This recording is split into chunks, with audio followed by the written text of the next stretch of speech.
Okay. Okay. So, the story revolves around 90స్ backdrop. Most of the cinema అంతా 90స్ backdrop కాబట్టి 80స్ బ్యాక్‌డ్రాప్ అండి. యాహ్! ఓకే. 80స్-90స్ బ్యాక్‌డ్రాప్ అనుకోండి. సో, హుహు. What's looks more interesting to you? అంటే లైక్ ప్రాప్స్ కానివ్వండి, ఆర్ ఎనీ థింగ్స్ కానివ్వండి, సీన్స్‌కి తగ్గట్టు మీరు ఎక్స్‌ప్లోర్ చేసిందేంటి? ఈ 90స్, 80స్ బ్యాక్‌డ్రాప్‌లో when you are in a sets? Explore అంటే ఆహ్, సెట్స్‌లో వాళ్ళు అరేంజ్ చేసిన ప్రాప్స్ కావచ్చు, మేము బయట ఔట్‌డోర్ చేసిన ప్లేసెస్ కావచ్చు, నేచురల్‌గా సెలెక్ట్ చేసుకున్నారండి.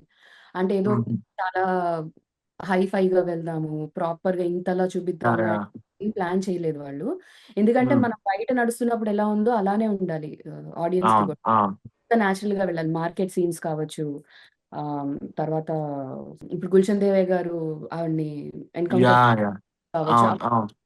ప్రాపర్ వితౌట్ సెట్స్ అండి. నేచురల్‌గా తీశారు చాలా.